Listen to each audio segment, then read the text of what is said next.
What is up, YouTube? It's your boy Alex here from AlexCFE, and today we have another video. So today, my first video in a couple months. I honestly took a break. It's the first time I've ever really done this with the channel, so I do appreciate you clicking on the video and actually checking it out. But there is a ton of things happening in Vanguard, and what are those things, you might ask?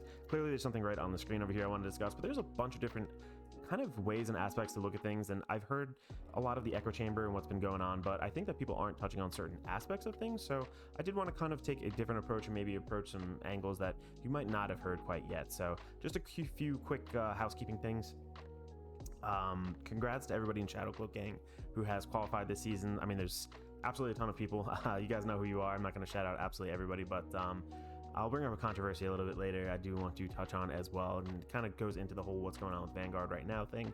But one other housekeeping item, congrats to John, I don't know how to say your last name, to Jaden. If you guys know him, if you've seen him on Twitter, the Facebook groups and stuff like that, he's our resident shit poster, and I love him for it. So he's a really nice guy actually when you meet him, or virtually meet him or whatever, and he just had a baby girl. So congratulations to you, God bless. I hope everything is great, and this is a great holiday season for you and your family. So without further ado, let's hop right in. Let's start off with the hot topic, these trial decks. So just some kind of back tracking here, looking at the products we received this year with those three decks, those three, basically had to use the promo cards from a couple of them to get it live.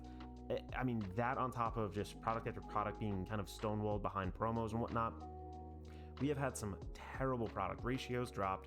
Obviously price increases, it just happened across like all industries everywhere. I'm not going to hold that against them necessarily 100%, but by purchasing these lesser products, and this is a lesser product, and I'll explain why in just a second, you are kind of saying, yes, it's okay to give me a worse product. It's okay to just kind of just not do as well with the product. Give us something that we're really looking forward to. And I'll compare this to a couple different games. So obviously if you're a new player, or if you're an existing player like most of us are, you're going to be looking at these decks and like, oh wow, a new boss unit for every single nation, like let's do it, that's great. Wait, you're going to pick this up and it's near on $20. I think they said the MSRP is around there.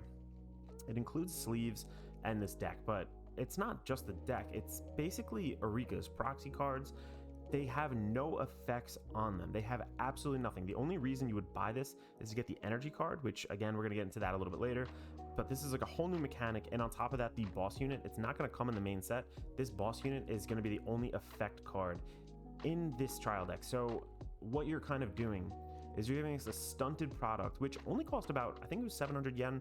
That roughly comes out to 5 something, I think, in American dollars. And they didn't include the sleeves. We are getting charged $20 for this product that is just an empty hollow shell, just because it has sleeves, just because it has this energy card, and just because it has the boss unit printed on it. That is absolutely insane. When this game first came out, we got the $5 trial decks that included absolutely everything. You pick 2 of those up, you want to teach your friend how to do it, it's $5 in, like big deal.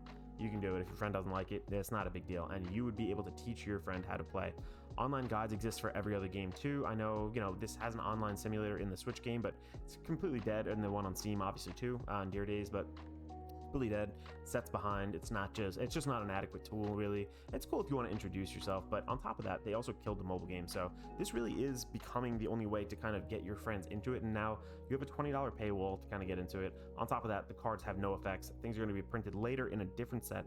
You have to go and purchase them individually, which is crazy to me. This is an empty product, absolutely terrible. And again, I'm not affiliated or sponsored or anything like that, but I think 50 Cards is going to have just the cards kind of deal for this, where he's going to open them up and he'll sell the sleeves separate or whatever the case is. I think honestly that's like the best way to go. Obviously support your local game store if you do want these things. If you're trying to get the sleeves and stuff, it is what it is. But honestly, if a huge influx of players gonna purchase this product, I feel like you're just kind of teaching them, like, yes, like we're okay with subpar product, we're okay with bad kind of sets, things like that have just been coming out as of late. So I don't think that's a great practice for them to kind of go ahead with. And me personally, I'm going to try to circumvent them every way I can to kind of stick it to them, quote unquote, because this just isn't okay. It's really not cool. This is a very, very bad product in my opinion, and yeah, not great. And on top of that too, just when you think about it, these have no effects on them. This does not teach you the core fundamentals about soul blasting. This doesn't teach you about, I think the boss unit's counterblast or whatever, but there's so many mechanics that you are missing from this game, and with these blank cards, and this is not a great way, honestly, to get a new player into it. So just another really bad product. I'm not excited for this. I'm just kind of turned off in general. Over here too, let's actually talk about this, because I did mention it, the energy card and what like that and whatnot. So again, stepping back, looking at Vanguard as a whole for the past couple years, you had the original Vanguard, it went to G, it was a really cool mechanic, I really liked that. There were different phases of Vanguard, Legion, G, obviously they kind of rebooted into V, but then into V came into standard, and now we have premium. We have 3 different formats going on. You have consistently changed. Imagine your whole life you play basketball, and you've gotten to a certain point and you're getting pretty good, you like it. All of a sudden, wait, they're going to change the regulation size of the ball, they're going to change the distance of a 3-point line or something like that.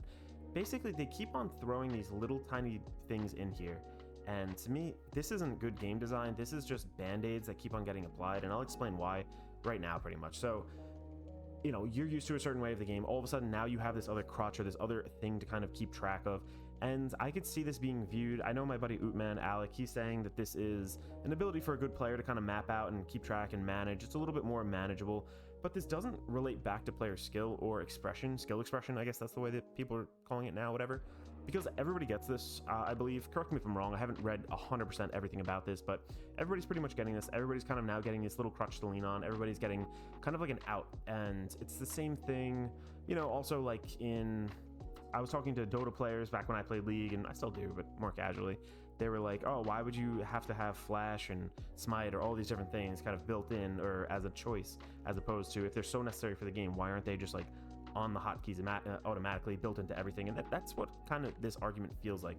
If the game needed this, and it did need it for this period of time, or if you're trying to scale the game to a certain point, why not design that into cards and not just a system that has to be kind of like added externally? I did like the crests. I think the crests are pretty cool. I think that was a really good inclusion of a mechanic that was external but still actually developed and kind of brought the game forward a little bit. But this in a different way, I'm sure it'll feel okay, but just on the surface level, it feels like I said, like a little bit of a band-aid. It feels like kind of a poor game design that's kind of now trying to catch up and do things a little bit funny. And in a game that we've already booted like twice, I guess 2-3 times, we've had these like major additions to it. I get it, the other games do this. Yu-Gi-Oh! Has Master Rule 5 or whatever they're on now. There's just rules that come along and change it, but it just feels a little artificial, and it's getting away from the core mechanic or the core Vanguard gameplay that I personally love. And I do love this game. It's the only card game I'm really going to play going forward. I just don't have the time anymore to manage multiple games, let alone almost one. It's hard enough to do one. So that's kind of my thoughts on this. Let me know if you disagree down in the comments below. But we are also going to talk about this. So 50 cards in the main deck. So I personally do like this, but there's 2 different ways to go about it. I think that for a player, in the player perspective, like while playing the game, I think it's good. I definitely think 50 cards in the main deck is needed. It's definitely, this is the area where that skill expression, so to speak, is going to start to come out, and your techs are going to matter more. You have a little bit more choices in the deck because, a lot of piles were solved. Decks were absolutely solved. This is a set core list. You can't vary, and maybe there's a 1 or 2 card ratio. A lot of decks that just kind of kept it clean and neat. This is going to obviously open that up a little bit, but by opening it up, and I noticed this in the last couple sets ever since I think it was like the Festival Collection one, there have been just like a ton of generic cards for nations that every deck pretty much plays. Like the grade 2 cyclers, everybody's playing it in most decks at least. There are the grade 3s that came out in that Festival Collection. For example, like the Keter one's like $25, $30 still. There are just tons of generics that are coming out. The Stoichia order card, the grade 1, the promo one. It just things of that nature that really, I think the price will actually go up for a lot of that, and it'll actually become more expensive to build decks in general. I know that's a stupid statement to make. Oh, there's more cards in the deck, therefore it should become more expensive. I just feel like it's kind of an opportunity for them to be like, yeah, you could slot more good generics into the deck, and like it is what it is at that point. Whereas I feel like there's so many like not underrated but just unused kind of commons and order cards, things like that, where defensively maybe they can give you something, or maybe they give you the edge up on your opponent. There's just so many other avenues where I think that they could have almost taken it, but at this point I feel like generics are going to kind of start flooding these decks, and as the game progresses, it gets harder and harder to get those back end ones that you needed from 5 sets ago, because they are bought out. They're good generics. They're bought essentially immediately. So we see that with a lot of different cards, and I don't think the 50 cards is a bad thing. I actually personally do like it, but I could see that being a negative or like a drawback, and I don't really see people talking about that as much. So it might not be 100% correct, but in my personal opinion, I do like it, and I do think it is good for the game. But at the same time, I I know where my head's at with my wallet, and I'm just like, oh my god, I'm gonna have to try to build more decks. And I'm somebody who likes to build like a ton of decks. If you guys seen the profiles and whatnot, like I have so many decks, and it's just, you know, it's really expensive to keep them up, which is another idea or a reason behind why I just don't like standard as much. I like the more tribal or like clan focused kind of thing going on. So lastly, over here, with a huge change to the game, we've covered two things so far: those start decks, just the way I guess they're distributing product, also the what was it, the 50 card limit, and also we did cover already the kind of core mechanic gameplay change. This over here, this is kind of like a very hot topic right now, and I see a lot of people, and I see a lot of arguments back and forth on why this is both good and bad. I think this is a fun idea. First off, for me, Springfest, I think for everybody pretty much, is a more fun event. It's more casual, you know, there's no invites on the line, there's nothing really going. I mean, there's obviously like prize cards and all that stuff, but you know, Vanguard prize cards aren't worth half as much as, let's say, like One Piece or something, or Yu-Gi-Oh cards. So I think it's definitely a more fun environment, and I like being in that environment. But what you've done now is you've taken away your ability to play Springfest in certain formats. What you've kind of done now is taken the singles format and just copied and pasted it into a team format, because you do have to use a team member has to be on a standard deck, a V deck, and a premium deck. I'm glad that these like formats are still alive and, you know, out there, and I think this is a pretty cool like idea. But at the same time, like I said, you're just creating a singles format in a bigger tournament like this.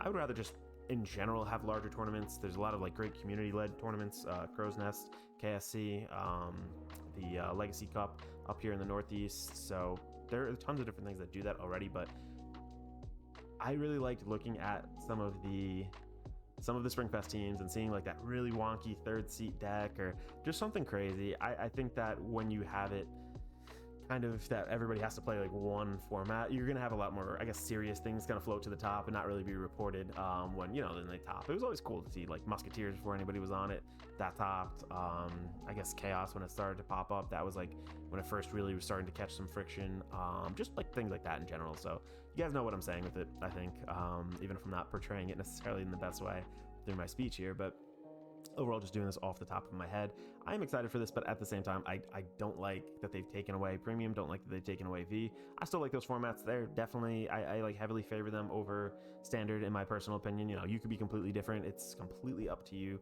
I'm not judging or anything like that, but, you know, it is sad to see those events kind of maybe go the way of the Buffalo. Hopefully they'll sort something out and we'll do something kind of fun, because they are good, and I think they should continue it. I think with the product coming up, with the premium decks and whatnot, I think they still are looking to continue at least premium, so we'll see. But thank you guys so much for watching. Again, I'm sorry I've been on like a huge hiatus. Let me know your thoughts down below, because I think that, yeah, this is a huge, like, these past 2 months where I've been gone, I come back and I'm like, what is going on here? I really disconnected from a lot of Vanguard stuff, but this is kind of crazy stuff that is coming out, that is changing. I mean, this is like core fundamental stuff. So let me know what you guys think down below. And if you guys need anything from TCG Player, shop through my TCG Player link down in the description below. Absolutely no cost to you. You can help support the channel. Thank you in advance. And again, like and subscribe as always if you are enjoying the content. This is Alex from Alex CFE signing out.